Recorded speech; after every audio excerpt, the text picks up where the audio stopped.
Hello, this is Michael Ewer, and I'd like to invite you to the Michael Ewer Show, featuring student hosts and very special guests talking about a variety of interesting topics. You can find us on the Eagle Stream YouTube channel.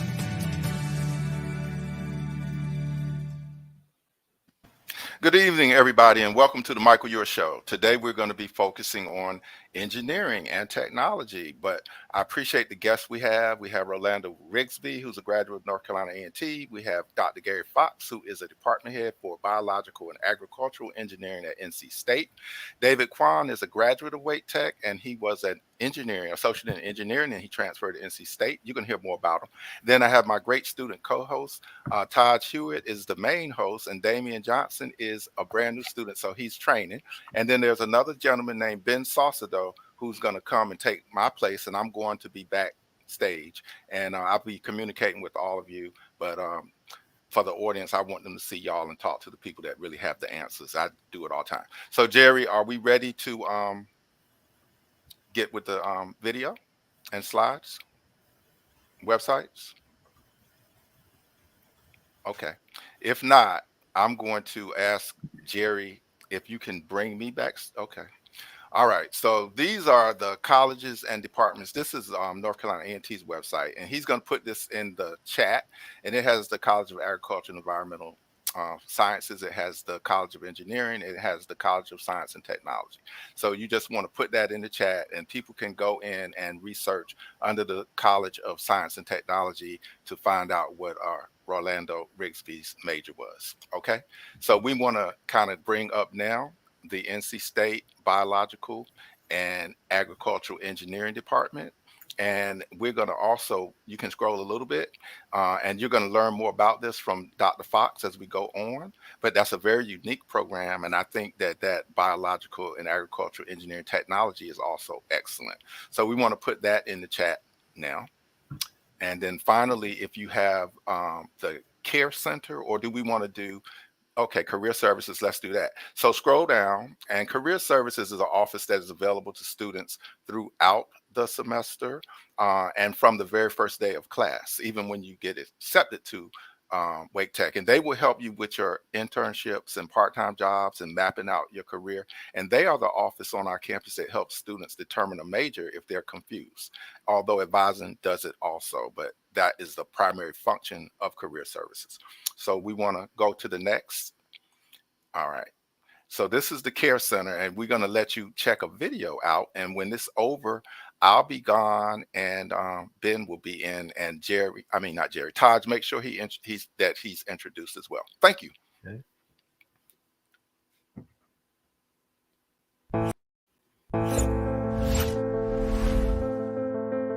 The Care Center is here to provide wraparound services for our students for when out-of-the-classroom challenges arise. I'm Mike Coleman, Dean of Student Engagement and Impact here at Wake Tech. My name is Magdalene Christ, and I'm a student at Wake Tech in the Associate of Science program. The Care Center at Wake Tech has been a great hub for resources such as food, success coaching, technology support, brief mental health counseling, emergency financial assistance, and transportation assistance. I've gotten a lot of great help with questions and just navigating Wake Tech. If I'm ever having a tough day or a tough time in class, the student success coaches are always there to help me whenever I need it. Students can connect with us by visiting one of our locations, online at our website, or by email. So to my fellow students, if you ever need help with anything, the Care Center is your one-stop shop, and I highly recommend. And most importantly, we are here to support our students and make sure that they soar.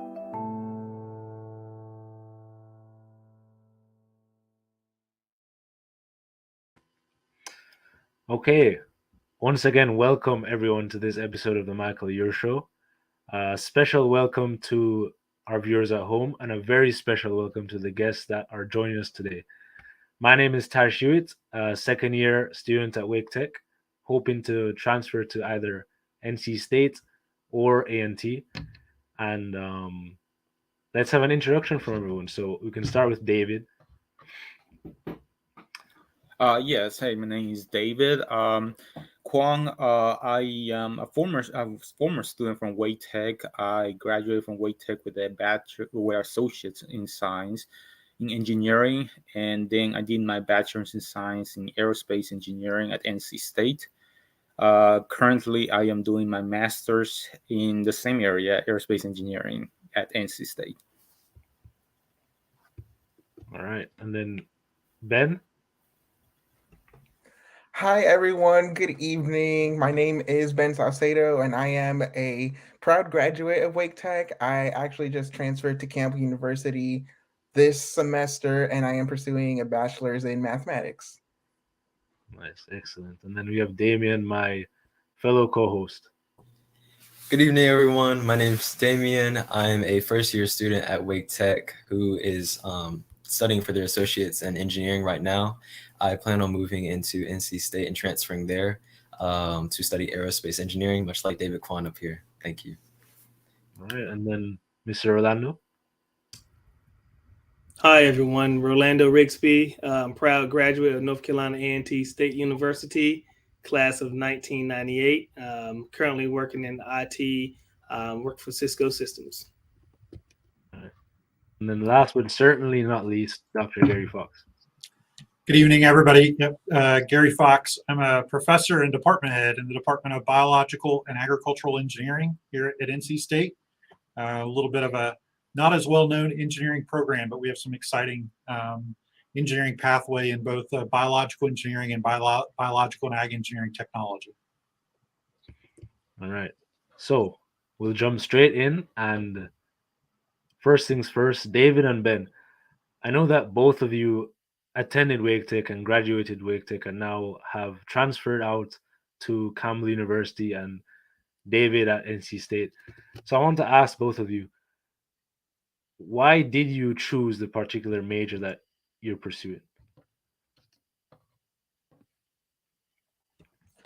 All right. I guess I can go first. So I actually took a little bit longer to decide what I wanted to pursue.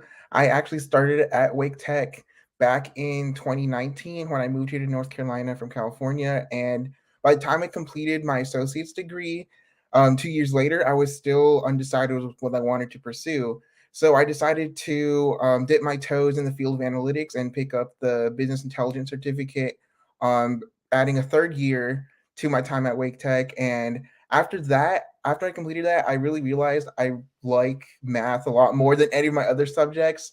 And that's why I decided to go down the path and pursue a bachelor's degree in mathematics. So did you know this before coming to Wake Tech, or was it being at Wake Tech that made you decide, okay, yes, this is exactly what I want to do? It was during my time at Wake Tech. I came in thinking I was going to pursue business, and then I had a time where I was bouncing around between different majors. So it was really during my time here at Wake Tech where I was able to solidify what I wanted to pursue. And then David, same thing to you. Why did you choose? I mean, it's essentially rocket science that you're doing, right? And I mean, Yeah. a hard course. So just explain what made you choose that. Yeah, so I was in a similar situation as Ben. For the first couple semesters at Wake Tech, I wasn't sure in which area I wanted to go into. Now I knew that I wanted to do engineering because I love science, I love math, but I didn't know in which specific area of engineering I wanted to go to. Now Wake Tech has a program for career services, which I've been to multiple times. I talked to people at career services. They help me, with different programs. What are the cons, the pros? And I decided to pick aerospace engineering because it is a particular field that I'm very interested in. And it's an area that I am passionate in since I was very little. I wanted to know, how planes work, fly, how it works. And it helps, especially since I live very near Fort Bragg right here, and you can actually sometimes see planes flying overhead, so that helps a lot too, I guess. Yeah, that's excellent. And so, I mean, being at Wake Tech, were the courses you were doing hard? Were they difficult? And would you say that using career services or maybe even the ILC, things like this, would you say that those significantly helped you and made you say, okay, I can do this, made you really believe in yourself? Would you? Well, as far as where the course is hard, well, for me, I wasn't like a traditional student per se, because most of the students, they graduate from high school, they might wait a year or so before they go to a community college or 4-year university. For me, it was different. After I graduated from high school, I actually went into the workforce for quite a while, for almost, I would say, 10 years before I came back to Wake Tech Community College. And then I decided to take classes and pursue my next step up in my career, I guess you could say. Was it hard? It was a little bit challenging at first because I had to recall some of the stuff that I haven't used for a long time, since I haven't been to school for a while. But I took it in stride. I worked hard on it, and if I can do it, I mean, anyone can do it. As far as how Wake Tech helped me, Wake Tech has a lot of resources for people, especially those that are non-traditional students, that can help you with that. If you need help in certain topics, there is the IOC. There's also, if you are not sure, like I mentioned, there's the career services that can help you decide. And you don't have to decide on which particular field you want to go right away. It can be a process too sometimes. Yeah. And but eventually, Yeah. you'll get there. Yeah, agreed. Yeah. And so now I'm going to hand over to Damien, and he is going to pose another question to both of you again, Ben and David. So, Damien. Yes, of course. Thank you, Taj. Thank you, David and Benjamin. You guys gave us some really great insight on what your experiences were like at Wake Tech. But I do have to ask, how has your journey been at Wake Tech and these 4-year transfer institutions that you guys are going to now, in terms of research and work experiences? How has Wake Tech helped you guys get there? And we can start off with Benjamin again. All right. So honestly, it really did take a while for me to just become more comfortable with myself academically. I came in from a background where I was just kind of like not forced, but I always knew school was important, but I personally didn't take it that important. And it wasn't until I started here at Wake Tech where I was able to just kind of get that fresh slate and start new and take everything for granted in a good way and take it as seriously as I could. And I don't know, I just everything just kind of built up gradually to the way it was.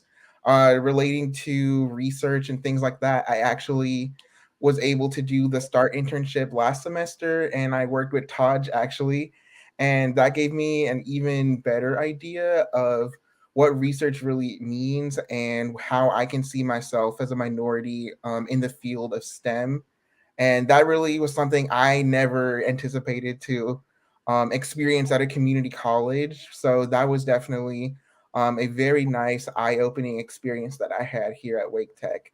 And overall, I would just say just really make sure you put yourself out there and just try to make sure you work on skills to that you're going to use in the workforce, and just to make yourself more confident going forward, because you got to really just fight for yourself and prove to employers that you have what it takes to get an internship or a job or anything like that. So that's just kind of my 2 cents. Just make sure you as you gradually progress, just make sure you keep on just building on top and try to keep aiming for the stars.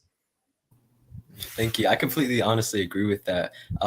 It's all about those small wins that you get throughout the years, throughout the months and the semesters that you're there. If you're making progress and building upon that, then you're bound to be heading in the right direction. I heard you mention something about the START program. Can you talk a little bit about that?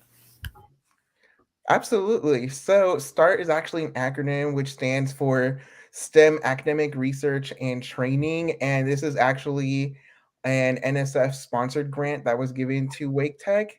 And don't quote me on this, but I think I was part of one of the first few semesters where they actually have implemented it.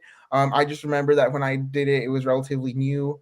And this was supposed to be a program to give students of color or who come from underrepresented backgrounds a chance to get a taste of what it's like to be in STEM. And as the STEM entails, they have different categories and avenues that students could have applied for, and I decided to go for the math-based internships they had available. And in that internship, I was actually able to, alongside with Taj, we were able to go into the U.S. Census website, and we gathered data relating to Latinos in the United States and North Carolina, and we were just comparing different aspects and see what changes might have occurred from 2010 and 2020. And I think one of the bigger aspects we did focus on was just looking at Latino education levels, and it was very eye-opening. Not only as a Latino myself to see just kind of where the community as a whole stands, but just to see changes in different aspects of the community. Wow. Thank you so much. That was great, Benjamin. David, I kind of have the same question for you. How has your journey been at Wake Tech, and the experiences that you're getting at your transfer institution in terms of like research, work experience? What's led you there? How is it going? Things like that. As far as Wake Tech, that has been a very good experience. It did prepare me a lot for what was going to do as far as NC State. If you look at a lot of courses that Wake Tech offers for engineering, a lot of it lines up with what NC State is going to offer at a better price, actually. So if you follow the study plan for engineering and finish that for associates in Wake Tech, it will lead straight to NC State. There's a straight transfer program. I don't know if they still do that, but when I did my associate at Wake Tech, I did transfer all the classes directly into NC State with no issues. After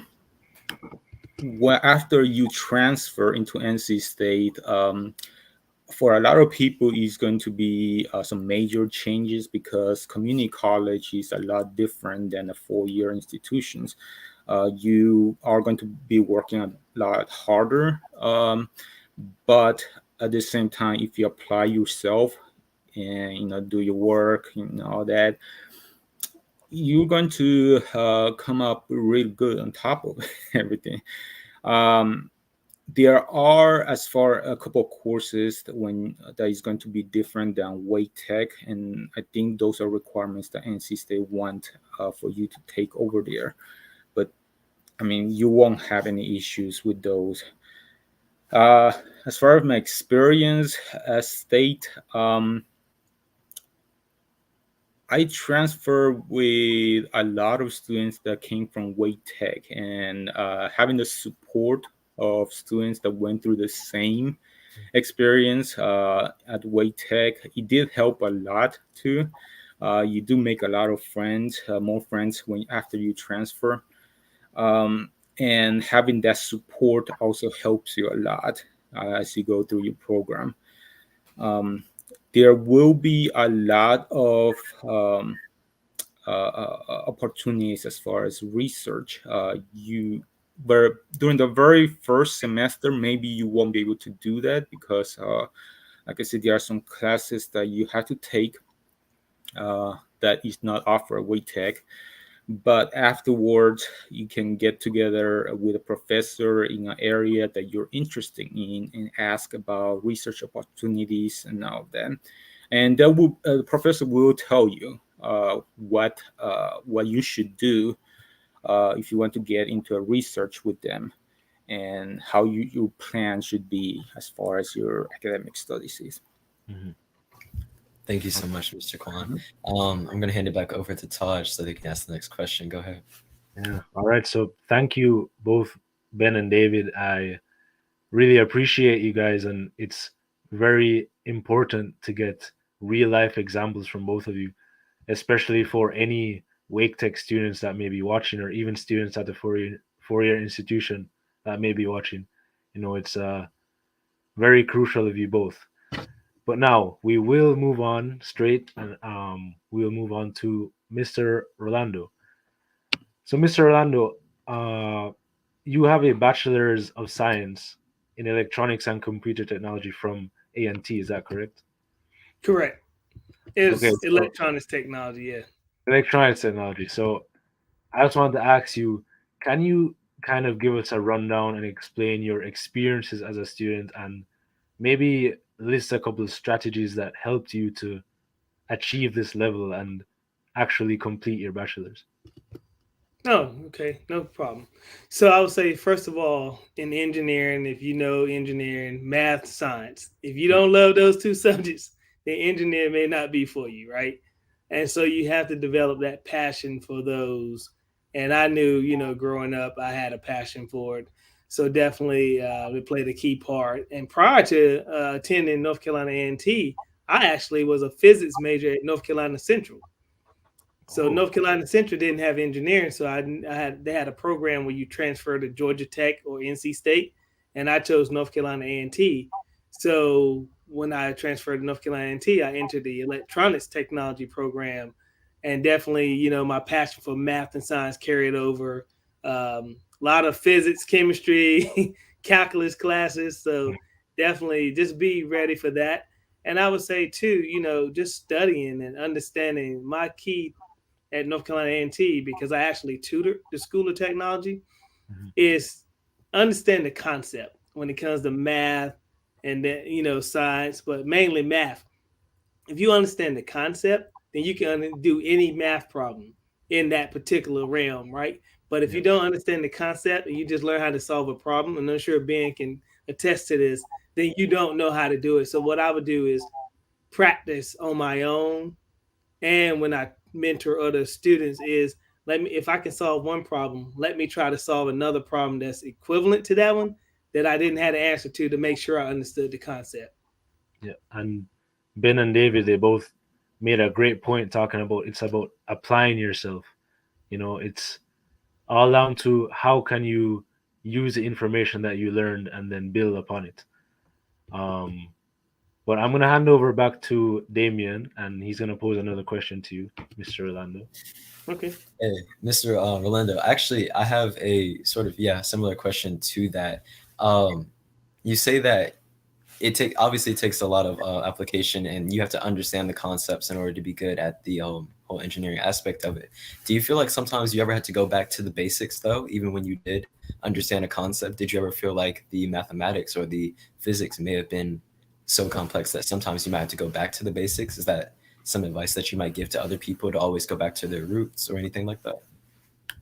Yeah, good question, Damien. I would say definitely go back to your roots, understand the basics. Sometimes you have to revert back, but when you're building in math, it's like building blocks, right?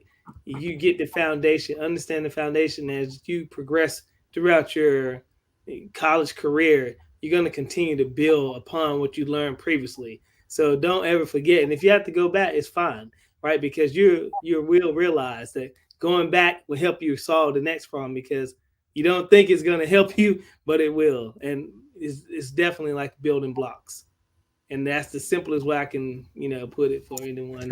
No, I mean, I completely agree with that. I think it is important to always go back.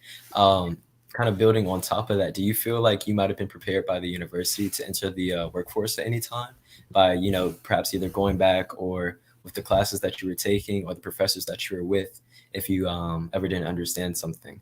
Do you feel like eventually you end up getting prepared for the workforce while you were in university?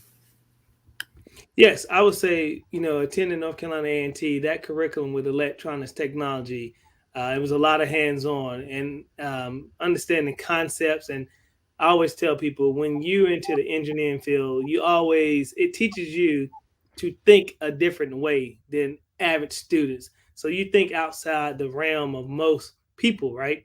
So that applied to me going into, my career, because actually, I was a magna cum laude graduate from A&T, and I was 2/10 from summa cum laude, which ate me up. I said, man, I want that summa cum laude. But I was proud of myself because, it was always installed in me that academics first. So definitely it applies. You don't think those things will come back, but they will, because now that I'm in IT, I've been I work at Cisco Systems, as I mentioned earlier. Been there since '04. Started out as a contractor, and that carried over into my career. The work ethics, continue to grow, continue to learn, because you develop that as you grow as a college student. And you may not think it's going to come back or it's going to play a key part in your career, but it will, definitely. Yeah, like I said, 100% agree. I think all of those do play a key part. It's important that you have that work ethic and that strive to keep going and that passion for what you're doing. What type of advice would you give to anybody looking to do work in your field? What I would say is definitely focus on the skills needed in school, and also leverage some of the programs. I shared with Michael earlier this week. We have I was introduced to a program 110. It's a program to help individuals get into the IT field without having a 4-year degree. I actually mentor 3 cohorts in that program at Cisco now, and they were hired and they're being trained now. So definitely leverage, LinkedIn, your social media, build your network. If I can't say anything more important is building your network and leveraging that network, so you can make those connects, because I get teased as being the mayor at Cisco sometimes in RTP, because I know so many people, because I believe in building a network and growing my network. And when I need to reach back, I have those resources available to me. And also people like myself, I'm always willing to help people. I'm always willing to reach back, because our motto at Cisco is bring somebody to the table, right? Bring somebody else to the table. Well, thank you so much, Mr. Rolando. That was great advice. I hope everybody understands and takes it. I'm going to hand it back to Taj. Taj, you can go ahead. So yeah, I really appreciate that, Mr. Rolando, giving students real life advice, right here, right now. And we're going to move straight along to Dr. Garey Fox. So Dr. Garey Fox, I know that you are the department head of biological and agricultural engineering at NC State, as well as a professor. And I'm sure that didn't happen overnight. So could you tell us a little bit about your journey from being a student and coming up through the ranks all the way to becoming the department head? Yeah, absolutely. Such a pleasure to be here. And wow, what great advice that's been already shared tonight. It's fantastic. Yeah, I grew up on a farm, but I was not a farm kid. I grew up in Texas. My brothers were definitely farm kids. And I did a lot of stuff in high school with FFA on the ag side. Although I wasn't really involved with the animal livestock side. I was more in public speaking, and I was really good at math and science. I was a first generation college student, and went from a high school of graduating class of 35 to Texas A&M University, which had 40,000 students. And for me, that was a big transition, right? It's a big transition, going even from a community college to a place like NC State. For me, I was lucky enough, I was interested in kind of the environment. I was interested in doing engineering, but really being outside, working with my hands, working with machinery, things like that. And I found biological and ag engineering. And it was honestly, sometimes things are just meant to happen a certain way. And I think I was just directed in that path. Our programs tend to be smaller programs. We have an engineering degree, also an engineering technology degree. You can do work in agriculture. You can do work in bioenergy, carbon sequestration. You can do work in stream restoration, river restoration, low impact development and green infrastructure. You can do all sorts of things where you start to put biology with engineering. And we really feel like in our department that the future of engineering is the incorporation of biology to create more of a sustainable and resilient planet, right? Because when you look at the grand challenges we're going to face, we're going to have to include some of these things, right? And so we're a very collaborative department. We tend to be a smaller department. We're not as well known. So we have a very family atmosphere. So I got involved with faculty doing research. Research was amazing to me. I was doing this work, and they were going to pay me to do research, and I loved it. Right, just that passion for going to find new information, and so got involved. My mom had always told me you need to be a teacher. I thought I was going to be a football coach, right? And I ended up finding a path through to get my master's degree and a PhD. Again, first generation college student, and made it all the way into a PhD program. And then got into, started as a faculty member in biological and ag engineering at Oklahoma State. It's a small program, and I love the interaction and engagement with the students. And we have the same thing here at NC State, a small program. I know every student name basically in my department. I know what they're interested in. I know where their career's going, and I can connect them. Tomorrow we have a big career fair. We have 36 companies coming into our department to hire just our students. Wow. And so, I ended up heading off into the path of being a faculty member. I love teaching, love to continue doing research, but I wanted to make a difference at a bigger level. And a bigger level means even potentially an administration role where I can interact and engage with a lot of students. Yeah. So are there any unique experiences that a student in your department might have? Because I know you said practically all your students' names. Yep. So does that mean that they get, more one-on-one attention, or maybe some different and unique learning opportunities that someone else may not get? Yeah, well, as a first generation college student that had no idea what my path was going to be, undergraduate research is really important for us. So we actually probably hire more undergraduate students on a percentage basis in our department than any other engineering program. The other thing I would mention is we do dual advising. So while most programs, and I can say this because my son's a mechanical engineering student here at State, he gets advised online through our classroom system and never has to go meet with anybody. Our students have to meet with two faculty members, a curriculum advisor and a career advisor. We want to make sure we know how to connect you up and build that network, right? What Mr. Riggsbee was saying, you've got to build that network. And we use our faculty to do that. Depending on what area you're interested in, we have competition teams. I'm a very competitive person. I told you I thought about going to be a football coach. So we have a team that actually builds a quarter scale tractor, and they go to an international competition where they pull this tractor and have to do maneuverability, durability courses. We have a Fountain Wars competition team that they build a fountain to do some kind of technical task with just water power. We have a new bioprocessing competition, which is like a Shark Tank competition where they have to propose a new bioproduct and then pitch it like they've created a new company, right? And so we've got all of these competitions that our students can be involved with.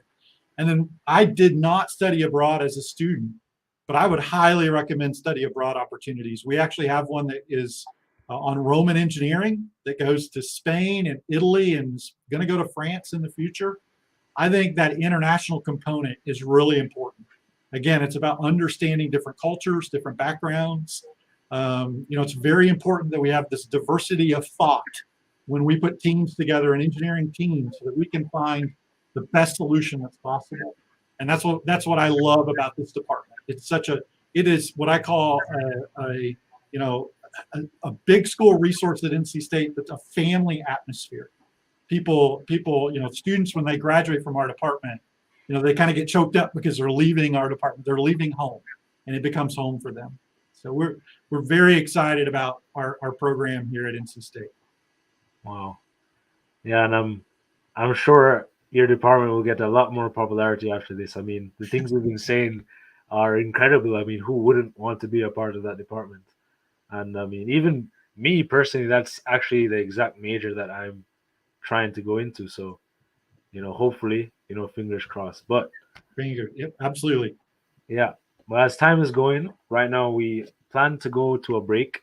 So,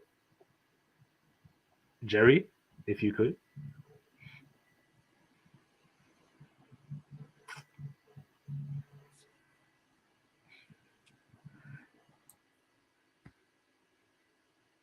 But if we are having technical difficulties, we don't have to go to a break. Never mind. Here we go.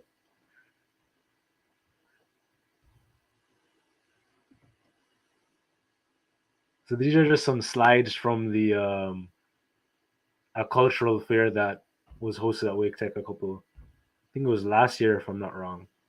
And just exposing everyone to different cultures. Like you were saying, Dr. Fox is very huge. It gives students the exposure they need to really collaborate with different students and be able to excel at different areas that they may not have known that they were strong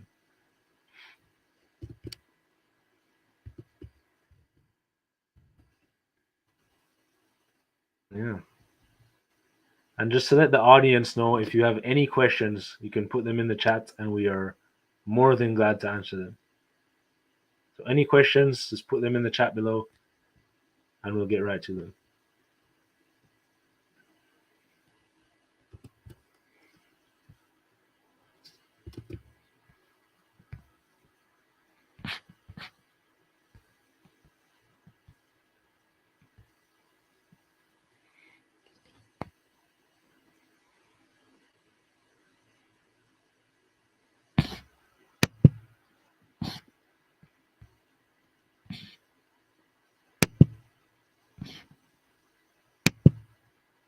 All right, so we are back. So we do have some questions from the chat. And Jerry, if you could display the first one on screen from Rashid. So Rashid Graham is asking, from the student's perspective, so he must be talking about David and Ben, looking back at your first year at Wake Tech, what could an instructor do to help influence a student's self-efficacy and motivation? So Ben, you could start us off by... That's a great question. I got to think a little tiny bit about that.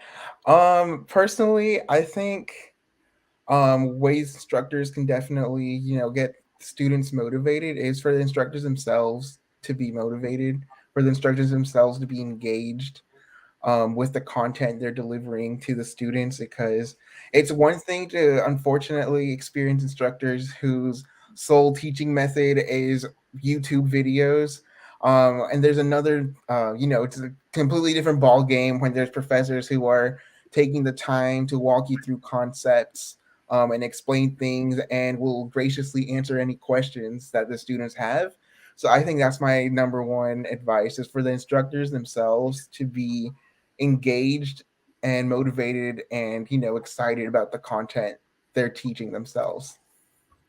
Yeah, I agree with that, Ben. I mean, even as a student now, I've had classes where the motivation levels weren't always there, sometimes because of the instructor. And, from an instructor's point of view, I do believe that, yes, you're right. They should strive to always be willing to motivate the students on days where, they may not be feeling it. Right, exactly. Mm-hmm. Now we have another question from Valentin Hernandez, and she's asking, do you all have any advice to build your network? So I know that Mr. Rolando is huge on building networks. So Mr. Rolando, could you answer that one for us? Yeah, happy to. I would say start with LinkedIn. Definitely attend events that you all host on campus, off campus. Just attend the events. You get to meet faculty, staff, such as like events like this, right? Dr. Fox and myself, we're attending this. You can build your network through virtual or in person. So don't limit yourself. Excellent. Thank you. I would like to add one thing. Dr. Fox mentioned about career fairs. I know that NC State hosts numerous career fairs for engineering for different departments too. So mechanical and aerospace, they also have their own career fair, which is very big, where a lot of the industries will come in. And you can talk to them to see what it's like to work for a certain company, what is required. Also, there's a lot of clubs at NC State where students can participate. A lot of those clubs will often have speakers from different companies.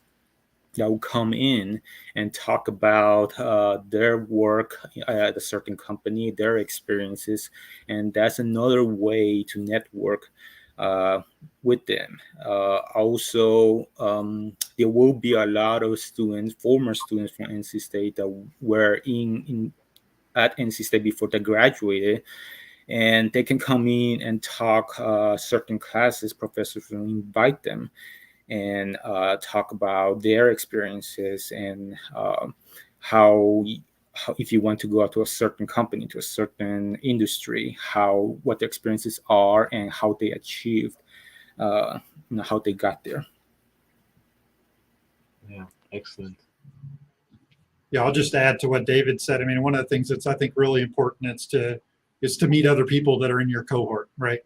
I mean, I think especially as a first generation college student for me, I'm still best friends with the guy that was sitting next to me in my first biological engineering course at Texas A&M, and our wives are really good friends now, right? So you're going to form this network, and you're never going to know where that network might come back and be, very, very beneficial for your career. But yeah, LinkedIn, all those types of things, but take advantage of those opportunities to just, go to meetings, volunteer for things. I think just, I think we have to be careful that we don't overcommit ourselves, right? And that you don't overcommit, but I think take the time to get out of your comfort box, right? I mean, sometimes we're comfortable just kind of, hey, I'm gonna do my homework and I'm gonna turn it in and I'm good. And, I'll do that later. I'll do that next year.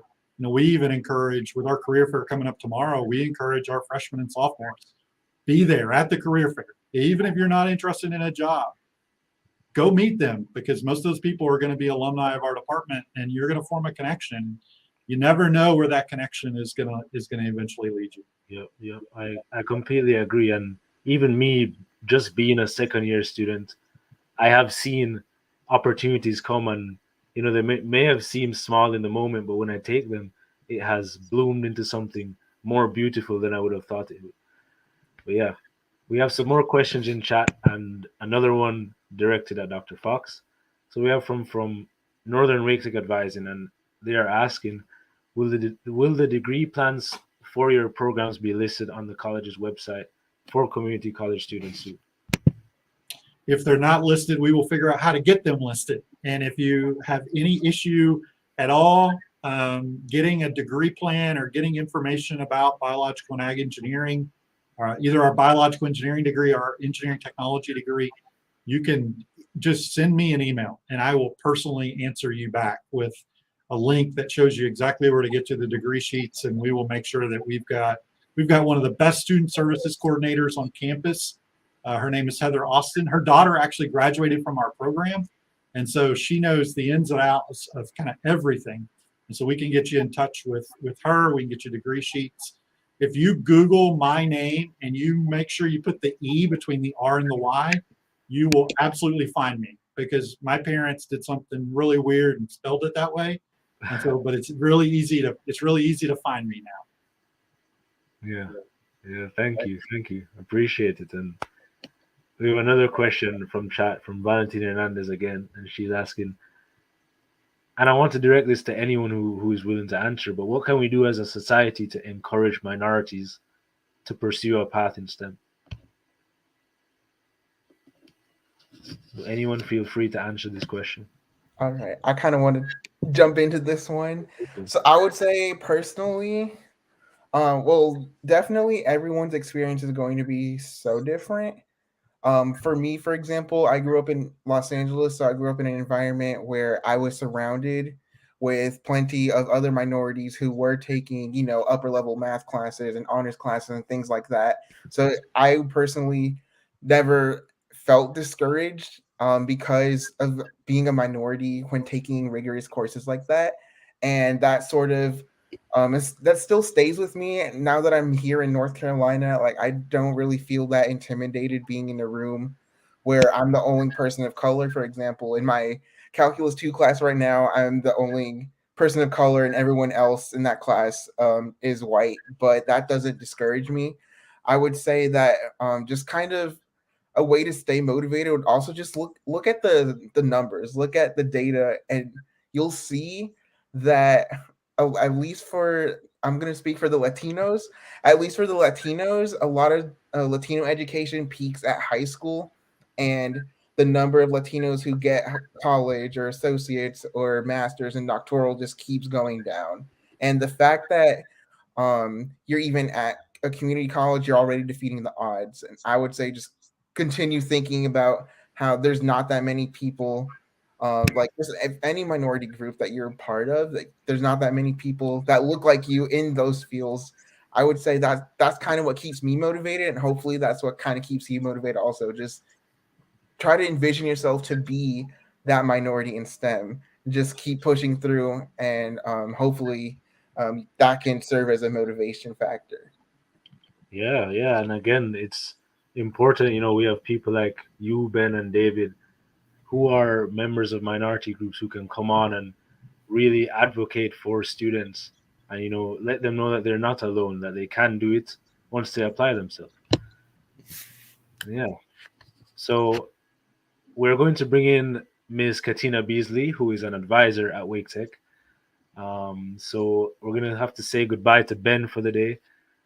Thank you, Ben. It was a pleasure having you as always. Thank you so much, Ben. Of course, it was a pleasure having you, and I hope we can see you again soon. You gave us some great insight and some great advice. Yes, And absolutely. If you guys invite me back, I'll be back. Of course. Thank you guys again so much. All right. See you, Ben. See you, Ben. Yep. And as Miss Beasley is joining, I'm going to hand over to Damien, and he's going to take the reins.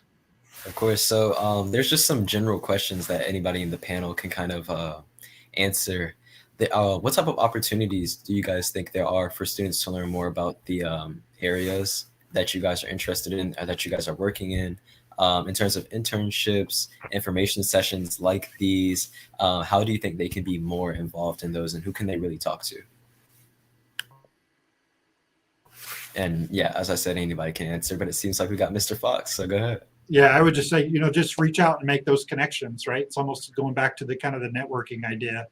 If you're interested in our program, reach out, let us know that you're interested, and we'll get you on campus. We can give you tours.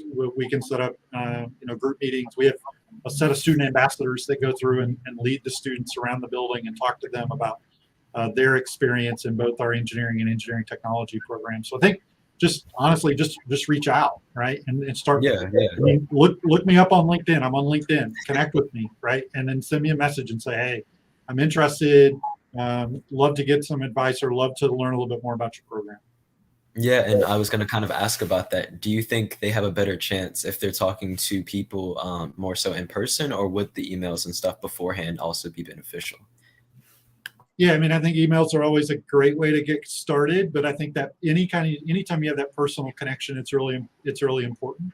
So one thing we can do at NC State, for example, is give a little bit of additional kind of emphasis to somebody's application, for example, to say, hey, we've met with this student. The student's very interested in our degree program, and we can work with. We're actually split across two colleges here at NC State.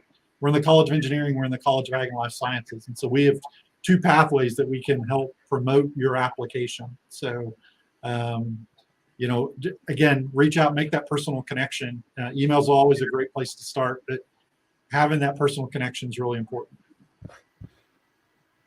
Thank you so much, Mr. Fox. Mr. Riggsbee, I think I remember you talking about a 110 program and internships about that. What would you say your university had to offer, and how people can kind of get more interest into that and work on their career paths? Yeah, I was just about to mention that, Damien. Nice segue. I shared the link with Michael so he can share with you all, and definitely LinkedIn, like Dr. Fox said. That 110 program, I was introduced to it, and it's big within Cisco, and I'm sure within other, different companies. But LinkedIn, and then we can advise you on different programs we have within the companies we work for. And also, like LinkedIn is tied to multiple companies. And the 110 program as well. It's tied to more than just Cisco, right? So there's plenty of opportunities out there. So I would say get started with programs like 110, and then don't be afraid to reach out to someone that you see or met throughout a virtual meeting or at a career fair. get the business card or share, contact information, then reach out. My phrase is this: you have to learn to be comfortable with being uncomfortable. Yeah, 100%. That's a big one. You gotta, get up out of your comfort zone and get used to doing things that you're not used to doing, or else you're never gonna grow. So thank you so much for that information. Taj, I'll let you go ahead and introduce Miss Katina Beasley up here. It's good to see you. Yeah. Thank you for coming, Miss Beasley, and everyone, to our viewers at home and to our guests. This is Miss Katina Beasley. She's an advisor at Wake Tech, and she does a very good job. Actually, she's advised me before, so I can attest for that. Good afternoon, everyone. Again, my name is Katina Beasley. Just listening to everyone and their input that they have to say as an academic advisor, when Mr. Riggsbee was saying, definitely be sound when it comes to your math skill set. I always say make certain that you reach out for help before you need it. So when you do need it, you already know where to go. Anyone that's interested in engineering know that the foundation starts in math. So really being that lover of math, not making yourself love it, but really love it. I think it makes that engineering pathway something that's easier for students. So always do your best in your classes. And again, reach out for help before you need it. So when you do need it, you know exactly where to go. Yeah, excellent. It's glad to hear that. And I just wanted to ask you, Miss Beasley, so what do you do with engineering students and how are you connected with North Carolina A&T? Because I know you have a connection with them. Yes, I am the liaison for the Aggie Plus program, and for any student that is interested in a smooth transition to A&T, I always assist or make certain that they know about the Aggie Plus program. With the Aggie Plus program, it does give you a guaranteed admissions to the college, but it does not guarantee you admissions into certain programs. So you do have to meet the transfer requirements for the various programs that students are interested in pursuing, and engineering is one of those programs where they do have a certain GPA and classes that you are required to have in order to be considered. But yes, as the liaison for the Aggie Plus program, anyone that is interested in that program, I do ask that you contact me. Again, Katina Beasley, academic advisor at Wake Tech. But when it comes to advising, it really is knowing exactly what direction that students are interested in pursuing. We are not saying as an academic advisor, you are going to do this for the rest of your life, because just as they're mentioning the experiences and the connections, things can really change. You may be in the same area, but not doing the same thing. So as you are taking your classes, doing your best, make certain that you're taking the courses based on the direction that you're going. So when you do transfer to the four-year college, you took the same classes as a student that's already in the major. You just took your general education courses at the community college. Yeah. And are there any other programs with other schools, or is it just A&T?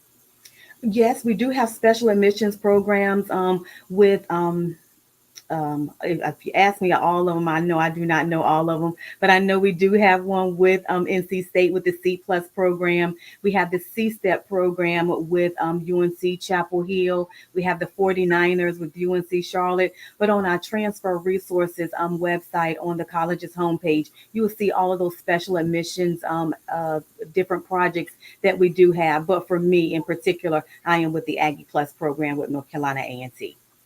Wow, excellent. So we have a lot of members and a lot of facilities right here on the show for the viewers. But right now, I want to get into the START program. Actually, I want to talk about that a little bit because applications are actually open right now for the START program in the spring semester. And Jerry is going to place the link on the screen and I'll explain more. But he has placed it in chat for all the viewers at home if you want to know more about the START program and also the Wake Tech engineering link. So, Jerry, if you could display it on the screen.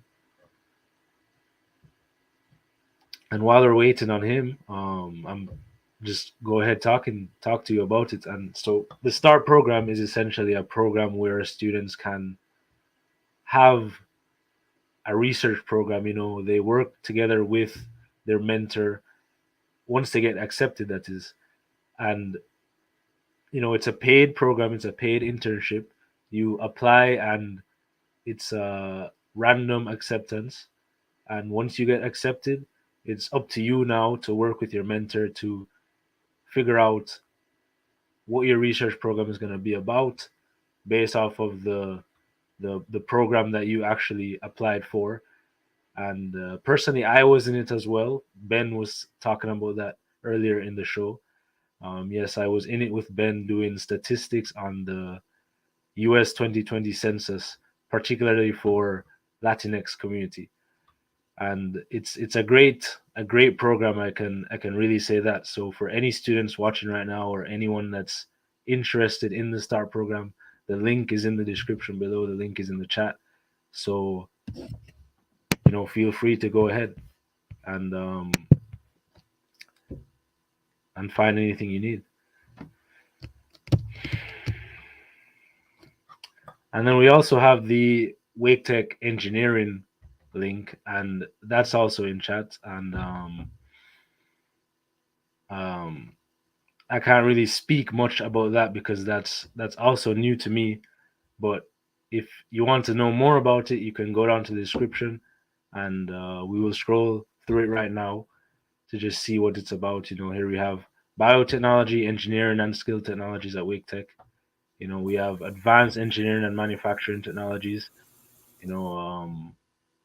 I know that we do welding down by building K and J. If you've never been down there, we do welding, and all the sorts. Electronics, electrical systems.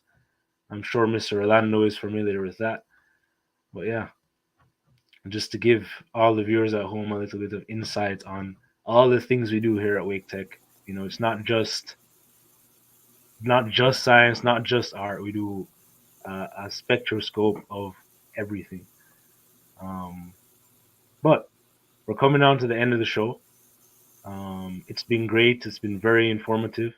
We have David and Mr. Orlando, Dr. Fox, Miss Beasley just coming in, thanks to Ben, and my co-host Damien, of course. I mean, it's been incredible. The insight that you wise people have given us has been, Yeah, invaluable. it has. Oh, sorry. Go ahead. No, it has been absolutely amazing talking to every single one of you. Thank you, Miss Beasley. Thank you, Mr. Fox, David, Kwan, and Rolando Riggsbee. You guys gave us some great information. I hope that everybody listening right now takes it to heart, takes heed to it. Go out, get out your comfort zone, go apply, go network if you can. I actually came from a networking session earlier today that was hosted by Wake Tech. So we do have a lot of opportunities for people to go out and really get those connections going. And once you start, I feel like you won't ever stop. The doors will just continue opening, and you'll be led to the right pathway. So I think that might be everything to go with, right, Tosh?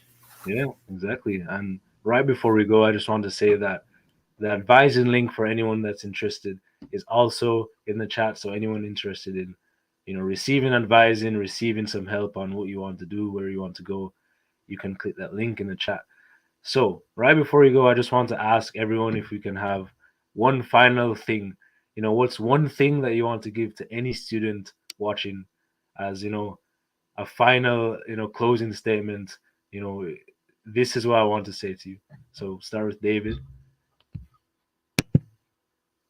Yes, I just want to say that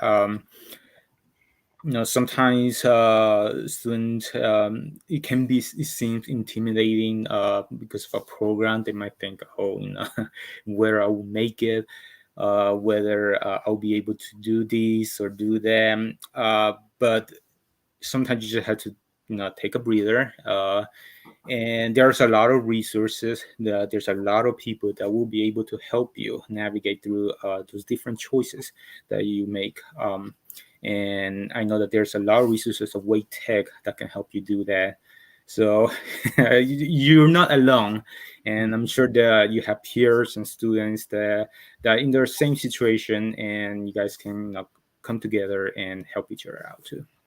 Yeah, excellent. Mr. Orlando? I would say take advantage of the Cisco certification programs through the Academy at Wake Tech. Get certified. Open doors to jobs. Yeah. All right. Miss Beasley? I would say for the engineering students at Wake Tech, please keep in mind that you have an engineering care team that consists of your instructors, academic advisors, success coaches, as well as career coaches. So whenever you have any questions at all, just know that your engineering care team is in place, ready to assist with any questions that you do have. Excellent. And Dr. Fox? Hey, just come check us out at NC State in biological engineering and biological and ag engineering technology. Some of our best students have been transfer students, and we'd love to have you come into the program and get your hands dirty with us. Yeah, right in the sweet potato there, huh? That's right. All right. So I thank all you panelists for coming on today. And on the behalf of me, Damien, Michael Ure, and Jerry Green behind the scenes, I want to give a big thanks to all our viewers back home or wherever you might be. This was a very great show, a very informative show. We look for many more. And yeah. Thank you so much, everybody. I hope you all have a great night, obviously. Continue doing what you're doing. Keep making progress. And hopefully you'll see some of us over there at State, Mr. Fox, over there at A&T, Ms. Beasley, Rolando. Yeah, thank you, everyone, for your time, Mr. Kwan. Thanks, Tosh. It was a great show. I enjoyed it. Thank you. It was a pleasure.